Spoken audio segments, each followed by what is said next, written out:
Sudah, Pak. Sudah saya rekam, Pak.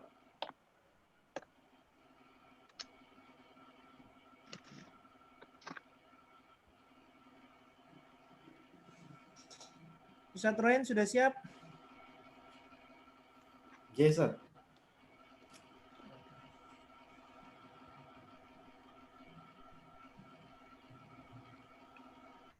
Monggo Mas Firman, dimulai saja, udah jam 8 lebih. Siap, Pak Halim. Mohon izin. Bismillahirrahmanirrahim. Assalamualaikum warahmatullahi wabarakatuh. Alhamdulillahirrahmanirrahim. Wassalatu wassalamu ala asrafil anbiya'i wa mursalin. Sayyidina Muhammadin wa ala alihi wa sahbihi ajma'in.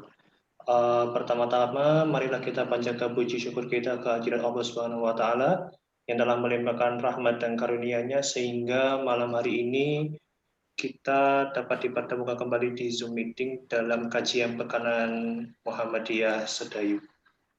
Kedua, tak lupa sholawat serta salam semoga tetap tercurah kepada junjungan kita Nabiullah Muhammad Sallallahu Alaihi Wasallam, kepada keluarga, sahabat, dan insya Allah kita pengikutnya yang akan mendapatkan syafaatnya di yaumul akhir nanti.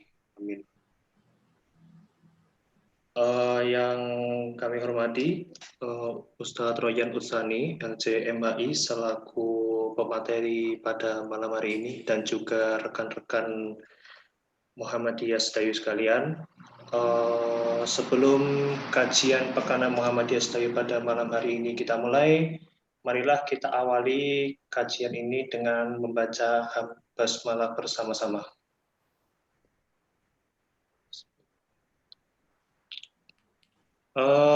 Selanjutnya kita lanjutkan untuk materi yang akan disampaikan oleh Ustadz Royan Utsani, LCMAI, dengan tema fikih muyassar, kebersihan dan kesehatan dalam Islam. Kepada Ustadz Royan Utsani, LCMAI, waktu dan tempat kami persilahkan. Bismillahirrahmanirrahim. Assalamualaikum warahmatullahi wabarakatuh. Waalaikumsalam warahmatullahi wabarakatuh. Alhamdulillahi kafa wassalatu wassalamu ala ibadihi alladzi istafa wa ala alihi wa sahbihi wa man sara ala nahjihi faqad iktada. Asyhadu an la ilaha illallah wa asyhadu anna Muhammadan abduhu wa rasuluhu la nabiyya ba'dah. Allahumma shalli ala Muhammad wa ala alihi wa sahbihi wa man walah. Ustadz Halim, kemudian Ustadz Bayu dan saudara moderator dan Bapak Ibu yang dirahmati Allah, alhamdulillah pada malam hari ini kita dipertemukan Allah Subhanahu wa taala dalam keadaan sehat walafiat. Kita diberikan nikmat Allah, nikmat iman, nikmat Islam, nikmat kesempatan sehingga kita bisa hadir di majelis nizomiyah, majelis zomiyah yang insya Allah diberkahi Allah ini.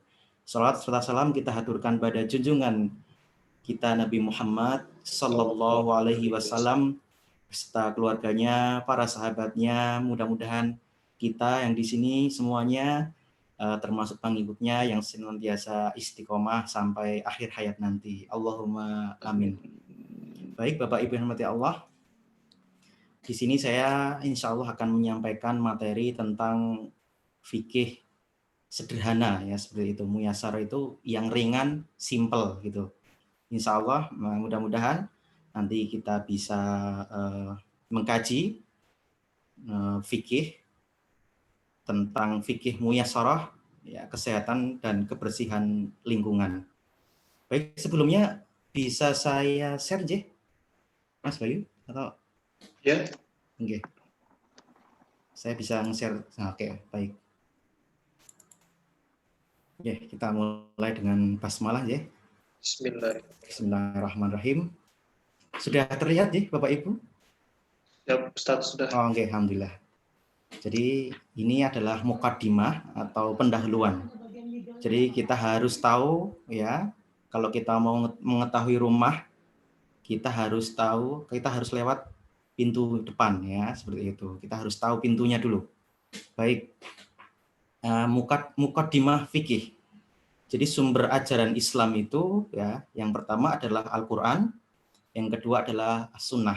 Itu yang disepakati. Dan ulama ada yang menambahi ijma, artinya konsensus.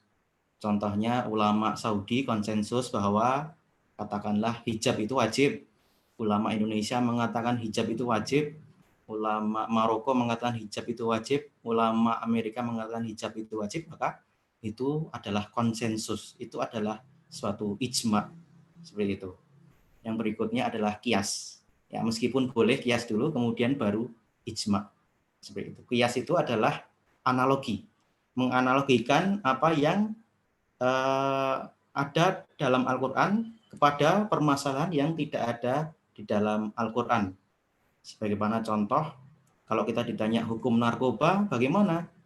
Pasti nggak ada di dalam Al-Quran. Wahai orang-orang yang beriman, sesungguhnya narkoba, marijuana itu haram, itu tidak seperti itu caranya. Kita pakai yang namanya kias. Ya, bisa dikiaskan dengan yang merusak akal. Ya, bisa dikiaskan dengan yang merusak akal. Maka narkoba ini lebih merusak akal. Bisa dinamakan kias aulawi seperti itu. Nah, Bapak Ibu yang dirahmati Allah, kita lihat ya. Ini berdasarkan apa kira-kira? Ya, ini menurut ulama berdasarkan ya hadis ya yang itu Mu'adz bin Jabal. Mu'adz bin Jabal ini adalah seorang sahabat yang sering diutus untuk ekspedisi dakwah. Jadi dia dakwah kemana? Ke Yaman, ke Suriah, ke Palestina, dan lain sebagainya. Jadi Mu'adz bin Jabal ini adalah salah satu ustadznya Rasul ya. Jadi yang sering dikirim untuk berdakwah. Banyak pujian kepada Mu'adz bin Jabal. Mu'adz bin Jabal ini meninggal 28 Hijriah ya, dalam usia yang masih relatif muda. Ya. Ada riwayat mengatakan beliau kena wabah ya. Karena kena wabah maka beliau meninggal. Ya, salah satu sahabat yang sangat dicintai oleh Rasulullah Shallallahu alaihi wasallam. Bahkan Rasulullah menyebutnya 2 kali. Wallahi ya Mu'adz, wallahi inni la uhibbuk. Wallahi inni la uhibbuk, sampai 2 kali. Wahai Mu'adz, demi Allah aku mencintaimu. Demi Allah aku mencintaimu. Masya Allah. Kemudian Rasul juga pernah berwasiat kepada Mu'adz bin Jabal. Mu'adz, saya kasih wasiat. Kalau kamu amalkan, Masya Allah, ini pahalanya luar biasa. Ya, kalau kamu selesai dari sholat, kamu baca doa ini. Allahumma a'inni ala dzikrika wa syukrika wa husni ibadatik. Ya, itu doa yang diajarkan oleh baginda Nabi kepada Mu'adz bin Jabal. Ya, Bapak Ibu rahmati Allah, Mu'adz bin Jabal ini juga termasuk sahabat yang paling paham terhadap ilmu agama. Ya, terutama dengan halal dan yang haram. Nah, suatu ketika Mu'adz ingin dikirim ke Yaman, ya. Kemudian Rasulullah bertanya, kalau ada masalah, ya, gimana Mu'adz? Cara menyelesaikan gimana? Saya dengan kitabullah, Masya Allah, dengan Al-Quran. Yang kedua, seandainya, ya, umpamanya tidak ada di dalam Al-Quran gimana? Ya, Mu'adz menjawab, saya ingin memakai sunnah Rasulullah Shallallahu alaihi wasallam. Terus kemudian yang ketiga, gimana kalau umpamanya dalam Quran nggak ada, dalam sunnah juga? Kami persoalkan adalah ketika kemudian hak dari individu itu untuk menolak untuk dilakukan vaksin, karena banyak faktor-faktor seperti tadi yang juga mohon izin kepada Bapak Ibu jamaah Muhammadiyah Sedayu sekalian untuk bisa menonaktifkan mikrofonnya terlebih dahulu dan bisa mendengarkan materi yang disampaikan oleh Ustadz Royan Utsani. Terima kasih. Baik, terima kasih. Oke, kemudian apa? Saya beristihad menggunakan pendapat saya. Dan hadis ini bisa disimpulkan bahwa ya dari hadis ini bahwa sumber hukum Islam, sumber ajaran Islam itu adalah Quran, Sunnah, ijma dan qiyas. Seperti itu. Bapak Ibu yang dirahmati Allah, oleh sebab itu kita ya harus pegang teguh sama Al-Quran dan Sunnah. Seperti itu. Nah, kemudian kita lihat ya, fikih.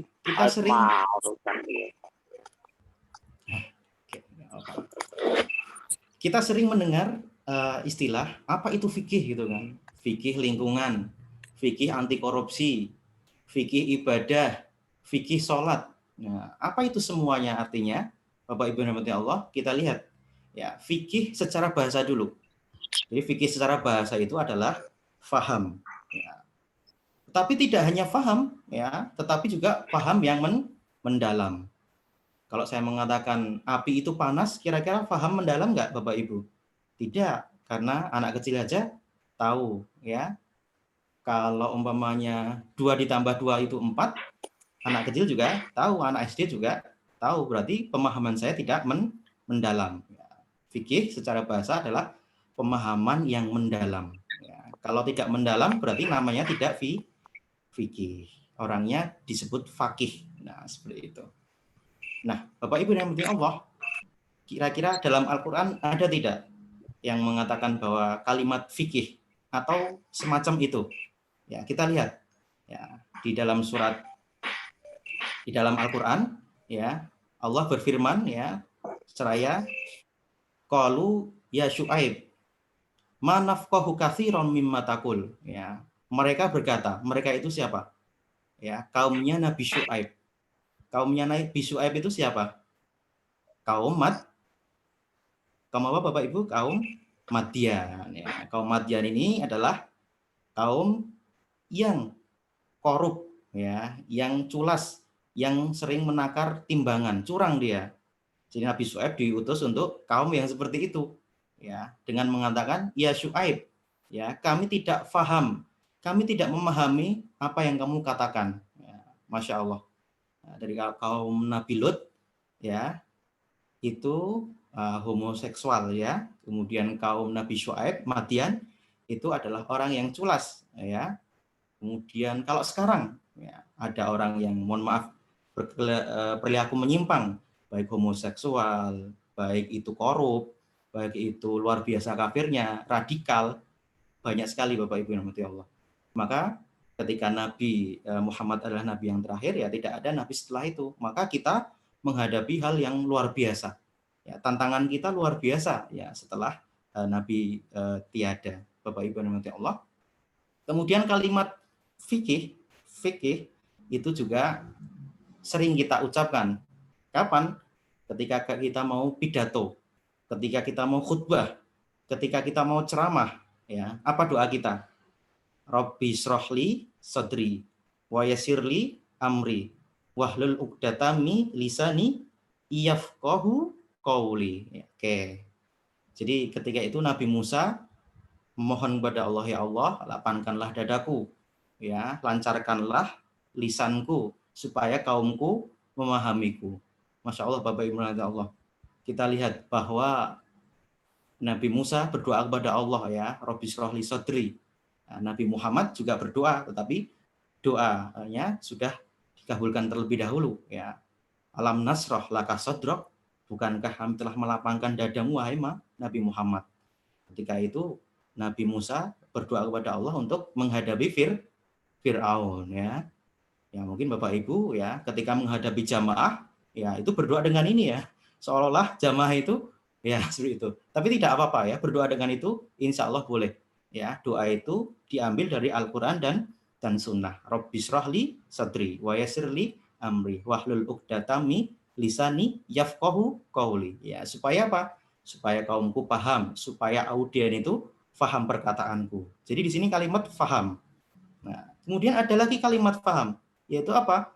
Tusabbihullahu samawat sab'u wal ardu wa man fihinna wa in min syai'in illa yusabbihu bihamdihi walakin la tafqahuna tasbihahum innahu kana haliman ghafur. Jadi langit 7, ya, dan bumi dan seisinya itu, ya, semua itu bertasbih kepada Allah Subhanahu wa taala. Cuman kita nggak tahu tasbihnya karena bahasa kita berbeda. Mungkin nggak tahu, mungkin tanah juga bertasbih, air juga bertasbih. Semua bertasbih kepada Allah, ya, Bapak Ibu rahmati Allah. Nah, ini luar biasa. Kalau semua itu bertasbih, ya, manusia yang diberi akal pikiran, ya, harusnya lebih bertasbih kepada Allah Subhanahu wa taala. Nah, kemudian dalam Islam ketika kita belajar, ya, tidak hanya sekedar tahu, tapi kita dituntut untuk faham, ya. Oleh sebab itu, kalau kita mau beli buku, contohnya kita mau beli buku tentang sholat, ya, kita ke shopping atau kita ke SAG, Sosial Agensi, kita tahu ada nggak buku tentang ilmu sholat? Ya jarang kita ketemukan, ya. Yang ada apa?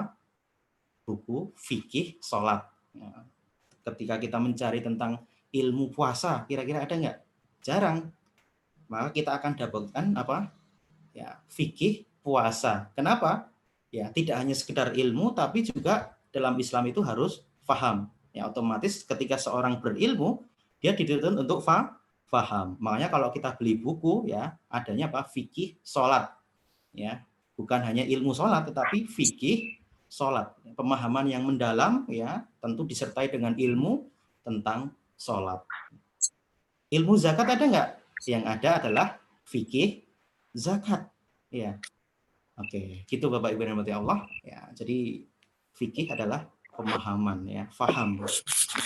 Nah, fikih secara istilah biar kita tahu dulu, ya.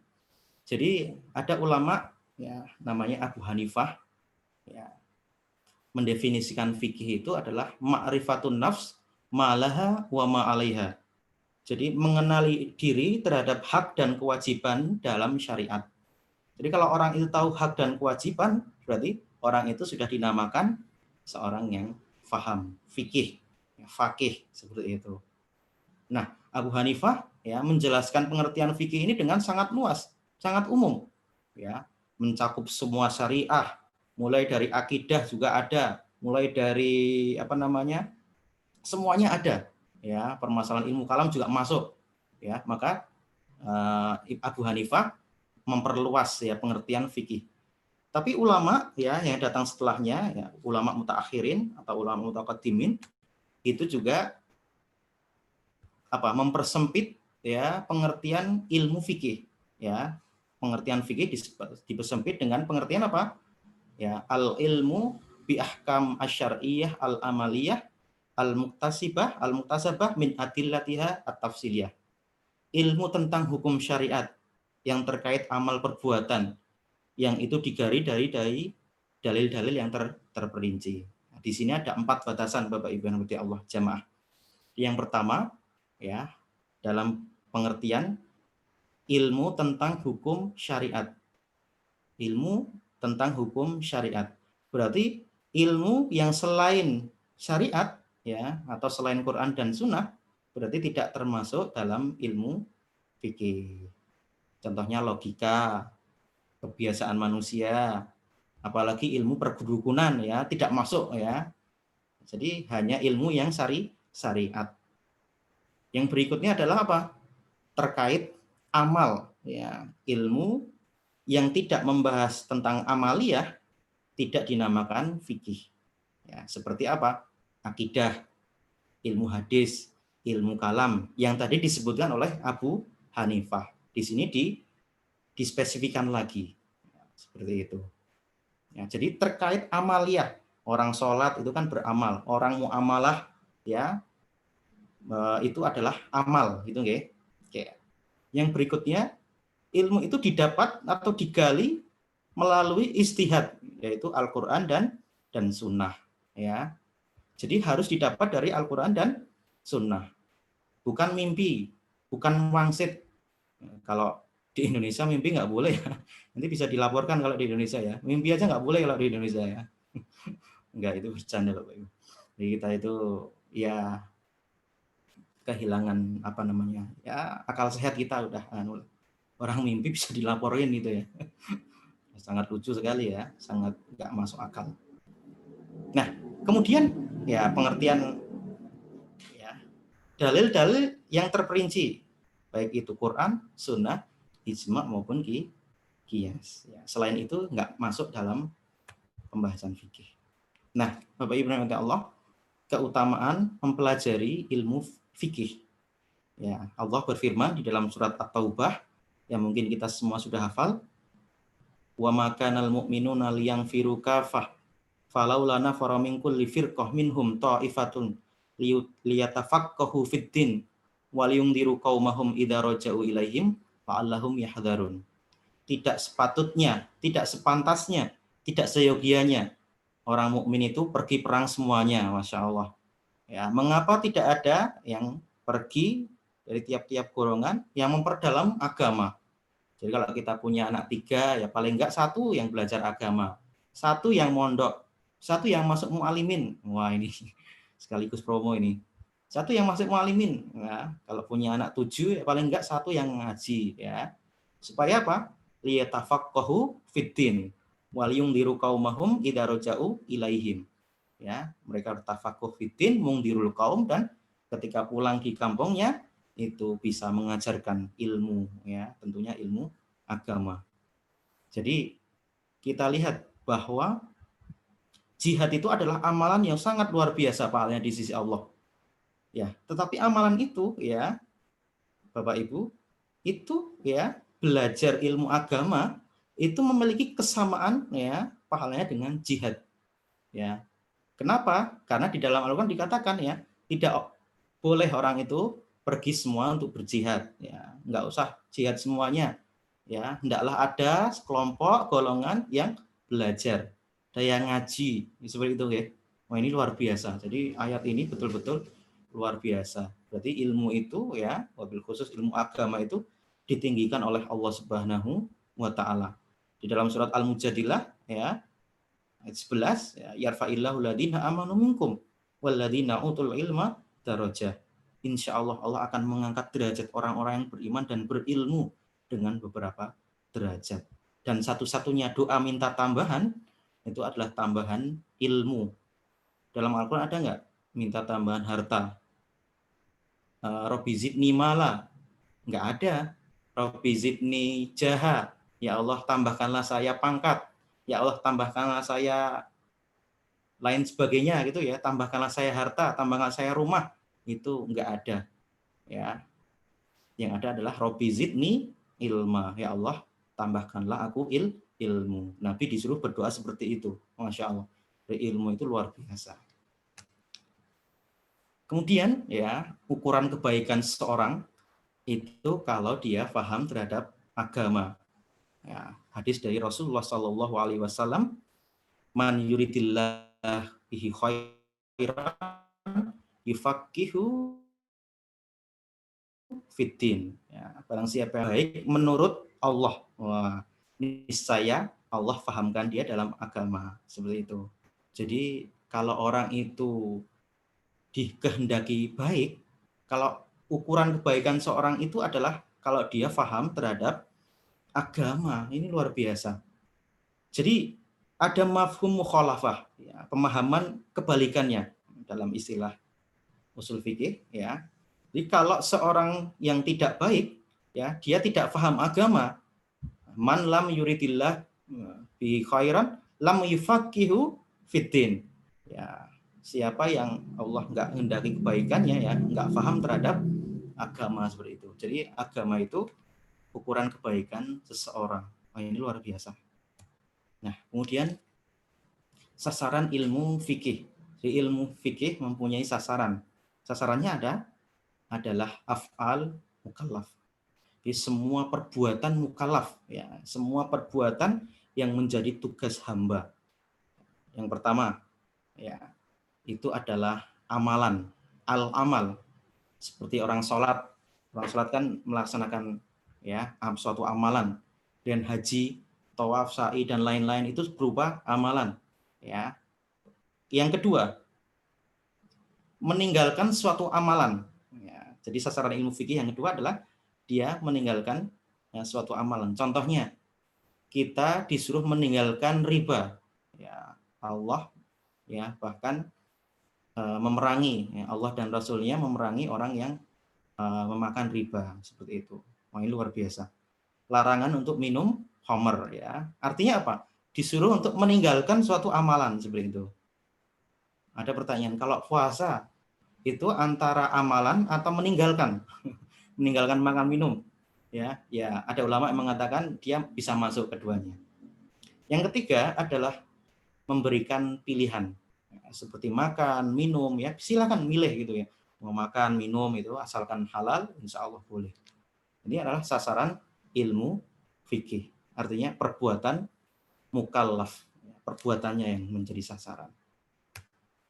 Nah, yang berikutnya, ya, pembahasan fikih menurut ulama itu dibagi hanya 4. Ya. Yang pertama fikih ibadah, ya, toharoh, ya, bagaimana kita mau sholat kita harus bersuci dulu, kemudian sholat, puasa, zakat, haji, dan jihad itu termasuk dalam fikih ibadah. Nah, jihad itu termasuk ibadah, Bapak Ibu rahmati Allah. Kemudian yang kedua fikih muamalah, ya, aturan muamalah atau perdagangan, ya, syaratnya apa, ya, harus akadnya seperti ini dan seperti ini. Boleh nggak sekarang itu GoPay, ya, yang luar biasa. Boleh nggak sekarang itu nggak usah akad, saya jual kamu beli, seperti itu. Sekarang cukup disentuh layar, ya, HP, orang sudah bisa transaksi. Nah, ini diatur dalam fikih muamalah. Yang berikutnya adalah fikih keluarga, hukum terkait keluarga dari sebelum menikah, kemudian ketika menikah, kemudian ketika terjadi perceraian dan lain sebagainya. Apa hukumnya nikah mut'ah? Apa hukumnya nikah miswar? Nikah miswar itu seorang istri melepaskan haknya untuk dinafkahi, itu namanya nikah misyar, seperti itu. Apakah hukumnya? Boleh enggak? Ada seorang ibu-ibu yang datang gitu kan, tanya, Ustadz saya nggak bisa bercerai. Loh, kenapa Ibu? Saya ke pengadilan ya nggak bisa. Kenapa? Ya nikahnya siri. Ya jelas kalau nikah siri ya memang nggak dicatat, ya memang seperti ibu punya motor, ya motornya itu nggak ada STNK, ya, nggak ada BPKB-nya, kemudian hilang, lapor ke polisi, lapor ke pihak yang terkait, ya kira-kira diterima laporannya seperti itu. Ya tidak, karena ya tidak ada surat-suratnya toh, seperti itu. Ya itu motor bodong, ya, atau mobil bodong. Apakah hukumnya dalam Islam seperti itu? Kemudian fikih qada dan jinayah, peradilan, kriminal, ya, takzir, had dan lain-lain. Ya, pokok hukum had itu kayak potong tangan dan lain sebagainya, cambuk dan lain sebagainya. Nah, jadi pembahasan ilmu fikih itu dibatasi pada 4 ini. Fikih ibadah, fikih muamalah, fikih keluarga, dan fikih qada dan jinayah, seperti peradilan dan kriminal. Nah, ini Bapak Ibu, ini objek fikih. Ya, objek kajiannya adalah perbuatan mukallaf. Orang yang sudah balik, sehat pikirannya. Kalau orang yang belum, ya tidak terkena beban. Karena Rasulullah bersabda, rufi al-qalam an thalath. Ya, jadi pena dosa itu tidak dicatat, ya, terhadap 3 orang.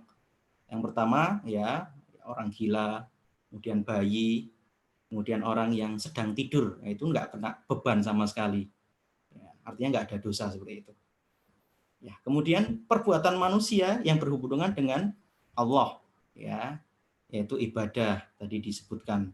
Kemudian perbuatan yang berhubungan dengan sesama manusia, muamalah, ya, hukum pidana, hukum acara, hukum bisnis ekonomi, dan lain-lain. Bapak Ibu rahmati Allah, jadi apa? Objek kajian fikih.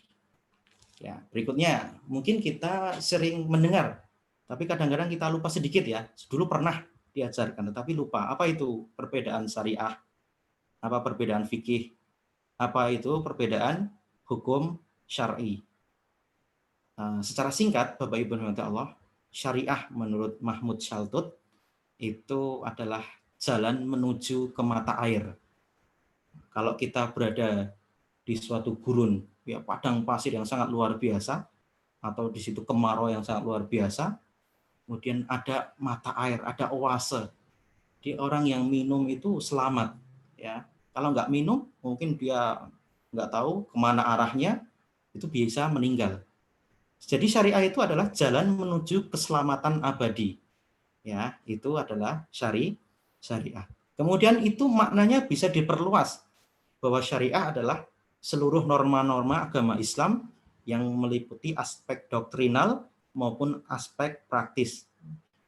Aspek artinya spesifik norma-norma yang mengatur tingkah laku konkret seperti ibadah, nikah, jual beli, penyelenggaraan negara, dan lain-lain.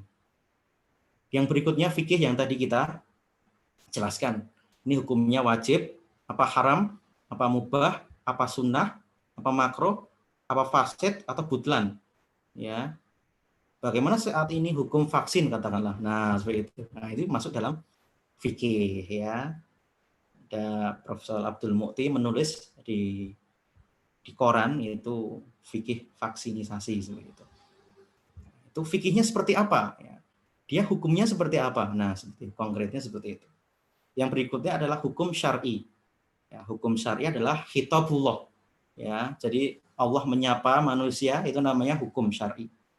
Isinya apa? Tuntutan, ya, tuntutan, perizinan atau penetapan. Nah, Bapak Ibu rahmati Allah, jamaah, ini contoh sederhana, ya. Kalau kita pengen bagaimana sholat itu hukumnya, maka Allah berfirman, wa aqimus sholah wa atuz zakah warka'u ma'ar raki'in. Dirikanlah sholat, tunaikan zakat, dan rukuklah bersama orang-orang yang rukuk. Berarti dari ayat tersebut, fikihnya apa kira-kira? Sholat adalah wajib. Jadi hukum sholat adalah wajib. Ini fikih. Oke. Kalau Bapak Ibu jamaah mungkin bertanya, kalau usul fikihnya seperti apa? Usul fikihnya itu lebih ke teori. Ada roti, ada pabrik. Nah, usul fikih ini adalah pabriknya. Fikihnya itu adalah rotinya. Nah, seperti itu. Gampangnya seperti itu. Jadi kalau usul fikihnya, bagaimana tahu bahwa hal itu wajib? Maka di sini ya perintah wazannya amr ya. Fi'il amr ya. Semua perintah yang tanpa disertai qarinah atau indikator itu adalah wajib. Ya, jadi perintah itu menunjukkan kewajiban. Ketika Allah berfirman, "Aqimus shalah", dirikanlah salat, berarti salat itu wajib. Ketika mengatakan wa atuz zakat, berarti zakat itu wajib. Ya, haji itu wajib. Ya, dan lain-lain dan lain-lain. Ya, gimana caranya mengetahui? Berarti itu perintah. Ya, al-amr, ya, di al-amr ya mewajibkan adalah. Nah, itu Bapak Ibu rahmati Allah.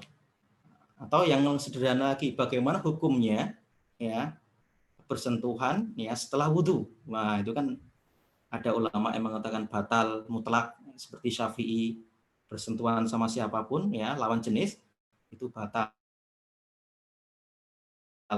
Kemudian ada Abu Hanifah yang mengatakan tidak batal ya, karena yang dimaksud aula mastumun nisa adalah seksual intercourse ya, jadi berhubungan suami istri sah. Seperti itu baru batal ya. Kalau cuma sentuhan nggak batal ya, dan lain-lain dan lain-lain.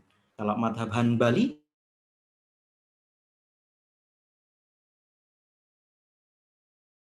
itu kalau nggak sentuhan susah ya. Bagaimana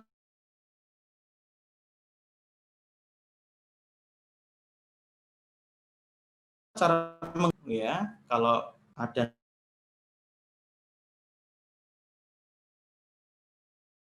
niatan untuk nafsu maka batal, tapi kalau nggak ada ya tidak batal karena harus wudhu lagi ya, susah gitu kan. Nah, itu adalah contoh kesehatan dan kebersihan ini harus kita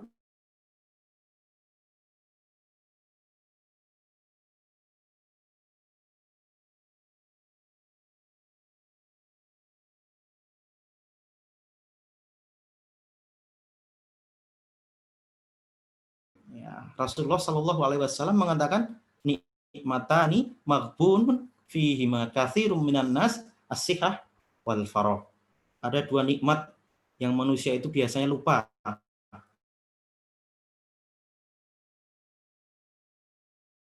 Jangan menantikan kesibukan. Ketika itu kita sehat, jangan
berubah-ubah. Yang paling berbahaya adalah yabi adinahu bi aradim minad dunya. Ada yang menjual agama dengan kepentingan yang sedikit. Ini saya membaca hadis ini luar biasa rasanya. Oh, kita harus cepat-cepat. Kalau kita punya uang, ya kita harus bersedekah. Ya, sebelum nanti dipakai ini. Kalau kita punya uang untuk daftar haji atau umroh, ya segera gitu ya. Kalau kita mau ke masjid, sholat subuh katakanlah, ketika keadaan normal, ya segera. Kalau kita mau membaca Quran, ya beliau belum bisa membaca Quran, ya harus segera, ya nggak usah lainnya seperti itu. Ini kita diperingatkan oleh Rasulullah Shallallahu Alaihi Wasallam dengan kita. Nah, Bapak Ibu dan Allah. Nah, kita lihat dalam sejarah kehidupan baginda, Nabi adalah pribadi yang sehat. Di dalam bukunya Dr. Hussein Haikal, ya, Hayat Muhammad, ya, Nabi itu hanya sakit 2 kali dalam hidupnya. Ada penulis 3 kali, ya, jarang yang menulis Rasulullah itu pernah sakit 4 kali lebih gitu ya. Jadi 2 atau 3 kali dalam hidupnya. Ya, yang pertama ketika kembali dari makam Baqi, ya, untuk berziarah. Dan yang kedua ketika menjelang wafat baginda Rasulullah SAW dengan demam dan susah tidur. Masya Allah. Ini jadi baginda adalah pribadi yang sehat, ya, pribadi yang bisa dicontoh. Laqad kana lakum fi rasulillahi uswatun hasanah. Kalau bukan beliau, siapa lagi yang bisa kita contoh, Bapak Ibu yang dirahmati Allah? Kita harus meneladani akhlak beliau, ya, luar biasa. Ya. Beliau itu seorang ayah, beliau itu seorang imam, beliau itu seorang pejuang, beliau itu lengkap, ya. Sebab itu beliau ditempatkan sebagai orang yang paling berpengaruh nomor 1 di dunia. Nah, tentu kita sudah membaca ya ketika kecil dulu ya, di Michael Hart itu menempatkan Nabi itu sebagai orang yang paling berpengaruh di dunia. Gitu. Pengaruhnya tidak hanya di Arab tetapi juga di seluruh dunia. Ya. Apa sih rahasianya Nabi Muhammad SAW untuk sehat? Yang pertama, Rasulullah SAW selalu melaksanakan sunnah fajar dan tentunya sholat fajar. Sholat fajar itu sholat subuh yang minggu lalu yang Kamis lalu diterangkan oleh Ustadz Anang Fatur Rahman. Ya, beliau menerangkan kebiasaan Nabi itu apa? Selalu melaksanakan sunnah fajar. Ya, sunnah fajar itu adalah sunnah subuh. Oke. Begitu adzan, ya Rasulullah melaksanakan sholat sunnah. Kemudian setelah itu iqomah, ya sholat subuh tentunya. Kata Nabi, raqatai minal fajri khairum minad dunya wa ma fiha. 2 rakaat subuh, 2 rakaat fajar lebih baik dari dunia dan seisinya. Jadi bisa dipastikan kita lebih kaya dari Elon Musk gitu ya, yang punya Tesla mobil listrik itu loh. Atau kita lebih kaya dari Jeff Bezos ya, yang hartanya itu butuh 3.000 tahun untuk menghabiskan hartanya. Jadi kita lebih mulia dari orang seperti itu. Kalau kita bangun pagi, bagi pemuda-pemudi ya, bagi pemuda. Ini jangan harap bisa bangun keluarga kalau bangun pagi aja susah gitu ya. Nah, ini sindiran bagi kita. Jadi bangun ya, sholat subuh berjamaah. Sebelumnya qobliyah subuh, qobliyah fajar. Ya. Yang kedua, bahwa Nabi SAW selalu menjaga kebersihan, ya, mencuci tangan, mandi dan lain-lain. Ya. Nabi pernah bersabda, "Idza istaiqadha ahadukum min naumihi fala yudkhila yadahu fil inna hatta yaghsiluha thalathan fa innahu la yadri aina batat yadah." Jadi kalau kita bangun tidur ya, sebelum kita nyentuh apa-apa, kita disuruh untuk mencuci tangan sebanyak 3 kali. Ketika itu mungkin sabun belum seperti sekarang ini atau hand sanitizer. Ya, bukan hand stabilizer ya, hand sanitizer gitu kan. Ya, mungkin sekarang cukup sekali tapi dengan yang bersih. Rasulullah sudah 14 abad yang lalu menjelaskan, ya manusia sekarang ya baru tahu manfaat cuci tangan ya ketika saat ini. Mungkin Bapak Ibu yang rahmati Allah, ketika pergi ke suatu tempat, cuci tangan, pergi ke rumah teman cuci tangan itu ya, seolah mau disuruh untuk makan itu ya, ternyata enggak disuruh untuk makan ya. Saya kira disuruh untuk makan ya. Di mana-mana suruh cuci tangan itu ya. Nah, Bapak Ibu rahmati Allah, ya, itu Nabi Shallallahu alaihi wasallam ya selalu menjaga kebersihan. Ya, ini Bang Fajar selalu menjaga kebersihan, memperhatikan makanan dan minuman. Fal yang duril insan ila to'ami. Harusnya hendaklah manusia memperhatikan makanannya. Makanan yang halal dan bergizi. Kulu mimma fil ardi halalan thayyibah. Makanan halal dan bergizi. Mohon maaf, saya mempunyai tetangga ya yang 1 bulan di ICU, itu baru sadar Bapak Ibu nanti ternyata penyakit diabetes ya, gulanya sampai 500-an lebih gitu. Masya Allah, padahal usianya baru 14 tahun gitu ya. Anak usia 14 tahun sudah terkena penyakit seperti itu, Masya Allah. Jadi ketika diberitahu oleh dokter ini faktor makanan seperti itu ya, makan mie campur nasi dan minuman yang saset-sasetan yang cepat saji itu Bapak Ibu yang Allah. Jadi ternyata betul ya. Jadi arahan Al-Qur'an ya, kita dianjurkan untuk apa? Makan makanan yang halal dan bergizi. Ya, ada makanan yang halal tapi tidak bergizi, tapi ada yang bergizi tapi tidak halal juga ada. Ini adalah makanan yang halal dan bergizi. Suatu ketika Ustaz Nanung bercerita ya,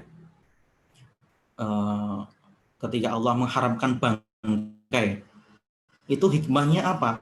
Allah larang makan bangkai. Ternyata banyak manfaatnya. Allah larang makan babi, bangkai, darah, dedeh dan lain sebagainya. Karena itu luar biasa bagi kita, ya. Karena itu